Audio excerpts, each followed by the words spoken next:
रावण, कुंभकर्ण, हिरण्यकश्यपु और दंतवक्र और शिशुपाल, ये 6 अलग-अलग राक्षस या कह सकते हैं अलग-अलग इंसान नहीं थे, ये सब एक ही थे।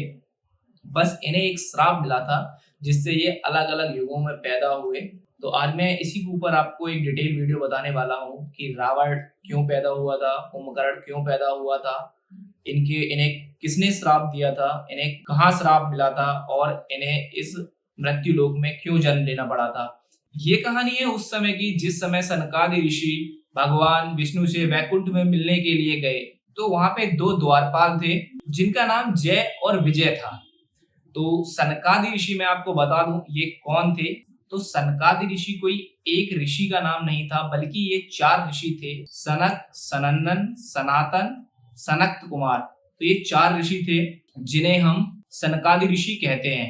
तो ये एक बार बैकुंठ में भगवान विष्णु से मिलने के लिए गए। वहां पे इन्हें जय और विजय नाम के 2 द्वारपाल मिले। इन ऋषियों को जय और विजय पहचान ना सके क्योंकि वो बाल्य रूप में थे, इसलिए उन्होंने उन ऋषियों को रोक दिया। तो उन ऋषियों ने जय और विजय को श्राप दिया कि तुम दोनों वैकुंठ के योग्य नहीं हो, इसलिए तुम्हें मृत्यु लोक में जन्म लेना पड़ेगा। उसी समय भगवान विष्णु प्रकट हुए और उन्होंने ऋषियों से कहा कि ये मेरे सेवक हैं, इन्हें क्षमा कर दो। तब उन ऋषियों ने जय और विजय को 2 विकल्प दिए, या तो वो 7 जन्मों तक मृत्यु लोक में जन्मे और भक्ति रूप में भगवान विष्णु की भक्ति करें और वैकुंठ वापस आए, या फिर 3 जन्मों तक राक्षस योनि में जन्म लें और भगवान विष्णु के हाथों उद्धार हो और फिर वो वैकुंठ लोक को वापस आए। जय और विजय ने 3 जन्मों तक राक्षस योनि में पैदा होने का श्राप लिया और वो पृथ्वी पर जन्मे। कश्यप ऋषि और दिति के गर्भ से इन दोनों का जन्म हुआ, जिनमें से हिरण्याक्ष जय था और हिरण्यकश्यपु विजय था। एक बार हिरण्याक्ष ने तप किया और उसे बहुत सारे वरदान मिले। वो अहंकार में आके पृथ्वी को ले जाके एक समुद्र में छिपा देता है। तभी भगवान विष्णु वराह अवतार में आके पृथ्वी को समंदर से बाहर लाते हैं और हिरण्याक्ष का वध करते हैं। फिर एक बार हिरण्यकश्यपु तपस्या कर रहा था और भगवान ब्रह्मा ने उन्हें खुश होकर एक वरदान दिया।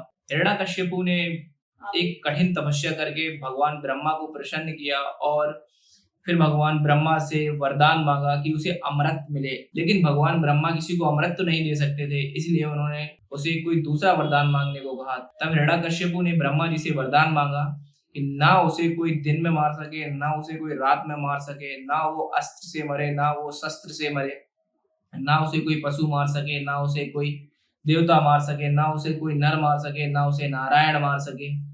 और ब्रह्मा जी ने उसे ये वरदान दिया और वो अंतर्ध्यान हो गए। ये वरदान पाकर हिरण्यकश्यपु ने तीनों लोकों में हाहाकार मचा दिया, जिसके कारण भगवान विष्णु को नरसिंह अवतार लेना पड़ा। ये अवतार लेने के बाद भगवान नरसिंह ने हिरण्यकश्यपु को मारा। दूसरे जन्म की कथा है कुंभकर्ण और रावण की, जो त्रेता में हुआ, जिनका कल्याण भगवान राम के द्वारा हुआ। भगवान राम और रावण के बीच का युद्ध तो सभी को पता ही है, लेकिन मैं आपको बता दूं कि रावण के पिता का नाम और उनकी माता का नाम बहुत कम लोगों को पता है। रावण के पिता का नाम ऋषि विसर्वा था और उनकी माता का नाम कैकसी था। यहाँ पर जो रावण था वो जय के रूप में पैदा हुआ और जो विजय था वो कुंभकर्ण के रूप में पैदा हुआ। इसी प्रकार वो द्वापर में शिशुपाल और दंतवक्र के रूप में जन्मे, जिन्हें भगवान कृष्ण के द्वारा मुक्ति मिली। इनमें से किसी की भी स्टोरी अगर आपको विस्तार में जाननी है तो कमेंट करो उसका नाम, मैं उसकी स्टोरी फुल डिटेल्स में आपको बताऊंगा। और मेरा एक सवाल है, शिशुपाल को तो हो सकता है बहुत सारे लोग जानते हो, क्या दंतवक्र को सब लोग जानते हैं? और जिनको पता है वो कमेंट करें और वीडियो को लाइक करें।